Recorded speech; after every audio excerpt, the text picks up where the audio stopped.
تو کہنے لگے اگر آپ واقعی اللہ کے رسول ہیں تو پھر اس چٹان سے، ایک بڑی چٹان کی طرف اشارہ کیا، کہ اس چٹان سے اگر آپ اونٹنے نکال دیں، 10 ماہ کی گابھن اونٹنی ہو اور نکلتے ہی آ کر بچہ جن دے، تب ہم آپ کے اوپر ایمان لائیں گے اور آپ کو سچا جانیں گے اور مانیں گے۔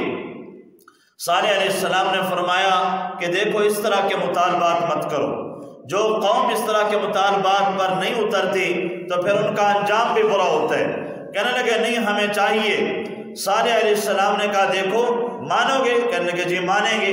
صالح علیہ السلام نے دعا فرمائی اور اللہ تعالیٰ نے دعا کو قبول فرمایا اور اس چٹان کے اندر ہلچل مچ گئی، وہ ہلنے لگی اور یکدم پھر ایسے پھٹی جیسا کہ انڈا پھٹتا ہے اور اس میں سے چوزا نکلتا ہے، ایسے وہ چٹان پھٹی اور اندر سے 10 ماہ کی گابھن قوی ہیکل اونٹنے نکل آئی۔ یہ آنکھوں کے سامنے دیکھ رہے ہیں اور وہ اونٹنے آئی اور آتے ہی اس نے بچہ بھی جن دیا۔ ان کا یہ مطالبہ بھی پورا ہو گیا۔ انہوں نے یہ مطالبہ تو اس لیے رکھا تھا بھلا چٹانوں سے بھی اونٹنیاں پیدا ہوتی ہیں، بھلا پتھروں سے بھی اونٹ پیدا ہوتے ہیں، نہ یہ مطالبہ پورا ہوگا نہ ہم ان کے اوپر ایمان لائیں گے، اور جب یہ پورا نہیں کر سکیں گے ہم تکذیب کر دیں گے، ہم شور مچا دیں گے۔ یہ ان کا مشن تھا۔ اب جب مطالبہ پورا ہو گیا، سوائے چند ایک کے باقی لوگوں نے نہیں مانا اور اسے جادو کا نام دے کر تکذیب کر دی۔ اب یہ اللہ کی اونٹنی بہت بڑی، عام اونٹوں سے بہت بڑی تھی، قوی ہیکل، جب بیٹھتی تھی 60 ہاتھ کا ایریا گھیر لیتی تھی۔ جب یہ کنویں پہ جاتی، کنویں کا سارا پانی پی جاتی، جب چراگاہ میں جاتی ساری چراگاہ کو چر جاتی۔ اب یہ بستی والے بڑے پریشان ہوئے کہ یہ تو سارے کنویں کا پانی پی جاتی ہے، چراگاہ ساری چر جاتی ہے، ہمارے جانور بھوکے پیاسے رہ جاتے ہیں، ہم خود پانی لینے سے محروم ہو جاتے ہیں۔ تو صالح علیہ السلام سے کہنے لگے ہم مزید اس کو برداشت نہیں کر سکتے۔ صالح علیہ السلام نے سمجھایا کہ دیکھو یہ اللہ کی قدرت کی نشانی ہے، اسے ہاتھ مت لگانا، اسے بری نیت سے مت چھونا، اسے تکلیف مت پہنچانا، اسے قتل مت کرنا ورنہ اللہ کا دردناک عذاب پہنچے گا۔ صالح علیہ السلام نے فرمایا کہ اگر تمہارا یہ مطالبہ ہے تو پھر اس طرح کر لیتے ہیں کہ باریاں مقرر کر لیتے ہیں۔ ایک دن یہ اونٹنی کنویں سے پانی پیے گی، اگلے دن تمہارے جانور پانی پیئیں گے، ایک دن یہ اونٹنی چراگاہ میں چرے گی اور ایک دن تمہارے جانور چریں گے۔ کہنے لگے یہ ہمیں منظور ہے۔ اب اس شرط کے اوپر بھی چل رہے تھے، لیکن پھر بھی اس کے اوپر انہوں نے قیل و قال شروع کر دی اور حیل و حجت کرنا شروع کیا کہ جس دن یہ آتی ہے تو اس دن تو ہم محروم ہو جاتے ہیں، لہذا ہم سے برداشت نہیں ہوتا۔ آپ نے فرمایا کہ دیکھو جس دن یہ کنویں کا پانی پیتی اور چراگاہ کا چارہ چرتی ہے اس دن اس کا دودھ تمام بستی والوں کو اجازت ہے مباح ہے لے لیا کریں، اور اس ایک اونٹنے کا دودھ پوری بستی والوں کو کافی ہو جایا کرتا تھا۔ اتنی بڑی اللہ کی نشانی۔ اب ایک عورت تھی جس کے بہت بڑے جانور تھے، اب اس نے دیکھا کہ یہ تو چراگاہیں خالی کر رہی ہے، کنویں خالی کر رہی ہے، تو اس نے قدار بن صالح، ایک بدمعاش، بدقماش، بد کردار شخص کو اس کام کے اوپر آمادہ کیا کہ تو اس اونٹنی کو قتل کر اور اس کے بدلے میں میری 7 بیٹیاں ہیں جس پہ ہاتھ رکھے گا وہ میں تیرے حوالے کر دوں گی۔ اور اس کے قدار بن صالح کے ساتھ ناشنائی بھی تھی، تو اس نے اس کی بات کے اوپر آ کر کچھ اور لوگوں کو بھی ساتھ لیا، 9 بندے تیار ہو گئے۔ وَكَانَ فِي الْمَدِينَةِ 9 رَهْطٍ يُفْسِدُونَ فِي الْأَرْضِ وَلَا يُصْلِحُونَ۔ قرآن کہتا ہے کہ مدینہ میں، مدینہ سے مراد یہ شہر ہے، مدینہ المنورہ مراد نہیں ہے۔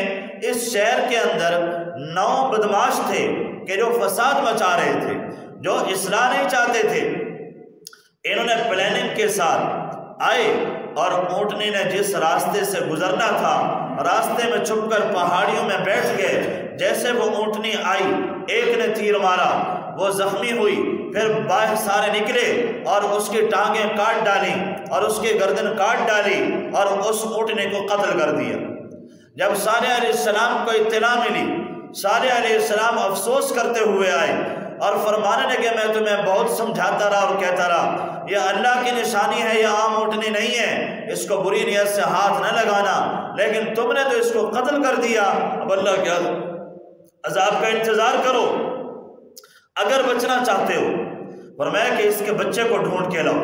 بچہ بھاگ کر پہاڑوں میں چھپ گیا تھا، اس کے بچے کو لے آؤ، عذاب سے بچ جاؤ گے، نہیں تو عذاب کی لپیٹ میں آ جاؤ گے۔ اب وہ لوگ بھاگے اور بچے کو تلاش کرنے لگے، لیکن وہ بچہ ان کو کہیں نہ ملا۔ وہ بچہ پہاڑی پہ چڑھا تھا اور آسمان کی طرف منہ اٹھا کر اس نے آواز نکالی اور وہیں پہ غائب ہو گیا تھا۔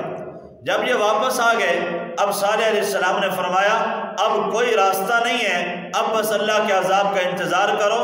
تمتعوا فی دارکم ثلاثۃ ایام، تمہارے پاس 3 دن کا ٹائم ہے، 3 دن کے اندر خوب کھا پی لو اور دنیاوی عیش و عشرت کے مزے اڑا لو، اس کے بعد تم پر عذاب آ جائے گا۔ اور اس کے علامات بھی بتا دی۔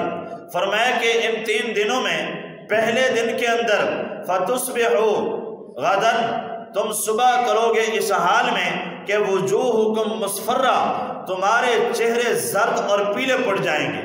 اس سے اگلے دن تم اس حال میں صبح کرو گے کہ وجوہکم محمرہ، تمہارے چہرے سرخ ہوں گے، اور تیسرے دن اٹھو گے تو تمہارے چہرے سیاہ ہو جائیں گے۔ یہ 3 دن کی علامات بھی بتا دی اور فرمایا کہ پھر تمہارے پر عذاب آئے گا۔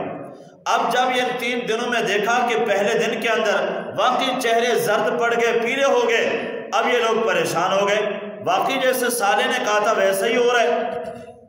اب ان کو اور زیادہ جوش آیا اور کہنے لگے کیوں نہ ایسا ہو کہ جیسے ہم نے اونٹنی کو قتل کیا، ایسے نعوذ باللہ صالح کو بھی قتل کر کے قصہ ہی ختم کر دیں۔ یہ 9 بدماش آئے تلواریں لے کر، قتل کے ارادے سے صالح علیہ السلام کے گھر کا محاصرہ کر لیا۔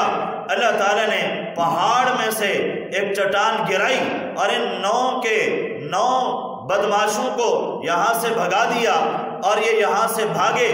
صالح علیہ السلام کو اللہ نے محفوظ رکھا اور صالح اگلا تیسرا دن ہوا، چہرے ان کے سرخ ہوئے تو صالح علیہ السلام کے پاس آئے اور کہنے لگے اب ہماری آخری بات ہے، آپ یہاں بستی کو چھوڑ دیں، آپ یہاں سے چلے جائیں۔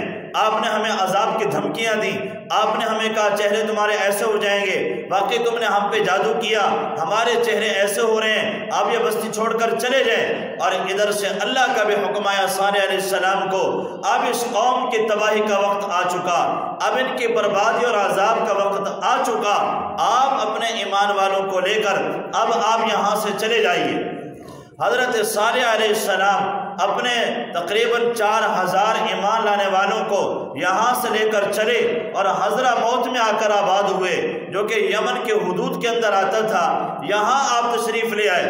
اور ادھر سے جب 3 دن پورے ہوئے، اب اس کے بعد سیاہ آندھی چلی اور پھر اس کے بعد زمین کے اندر زلزلہ آیا اور یہ لوگ عذاب سے بچنے کے لیے اپنے محفوظ قلعوں کے اندر، پناہ گاہوں کے اندر، غاروں کے اندر یہ جا کر چھپ گئے تھے اور پتھروں سے تراشے ہوئے پہاڑوں کے اپنے گھروں کے اندر جا کر یہ چھپ گئے کہ اللہ کے عذاب سے بچ سکیں۔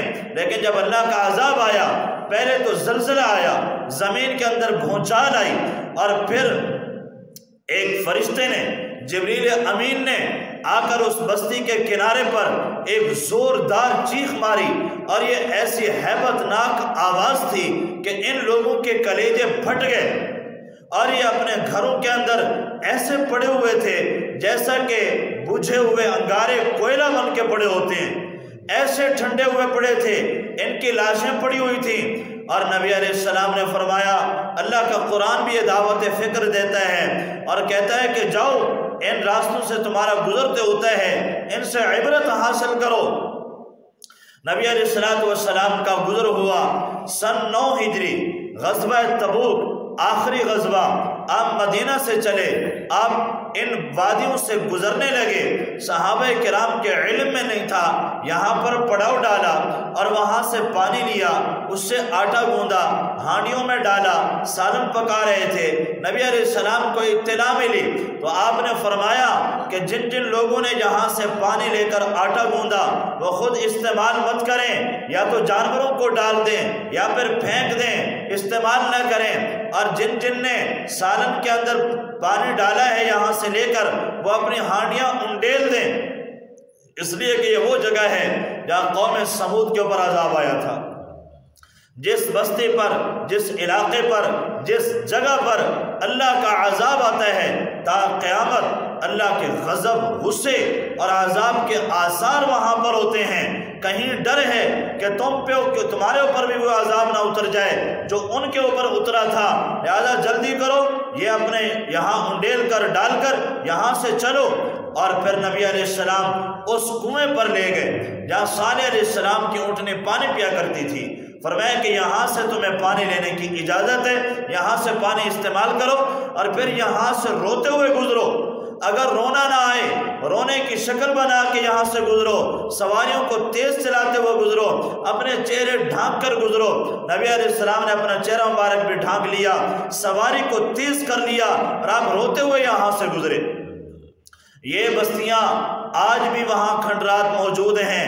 مدینہ المنورہ سے تقریباً 350 کلومیٹر کے فاصلے پر، 350 سے 400 کلومیٹر کے درمیان یہ جگہ موجود ہے، اور آج کل اس کو مدائن صالح کہا جاتا ہے۔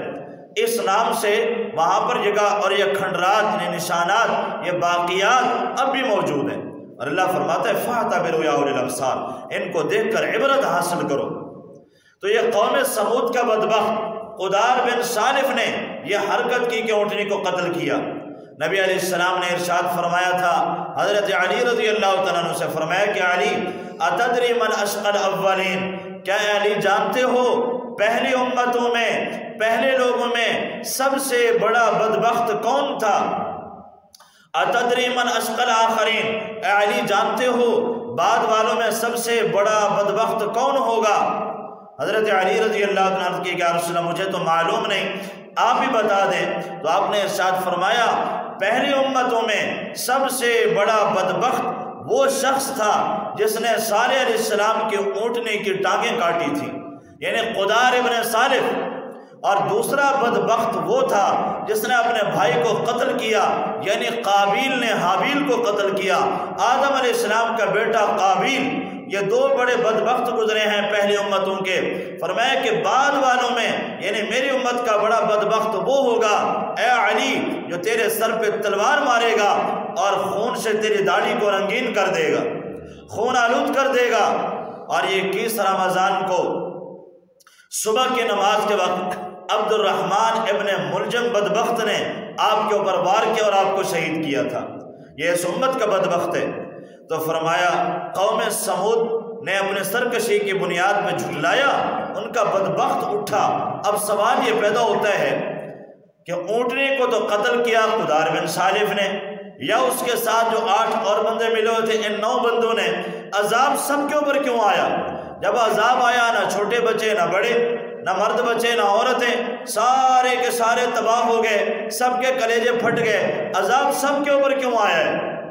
اس کا جواب یہ ہے کہ ان لوگوں نے جو حرکت کی سب کی رضامندی سے تھی، سب اس کے اوپر خاموش تھے، جو انہوں نے کیا سب اس کے اوپر راضی اور خوش تھے، اس بنا پر عذاب سب کے اوپر آیا ہے۔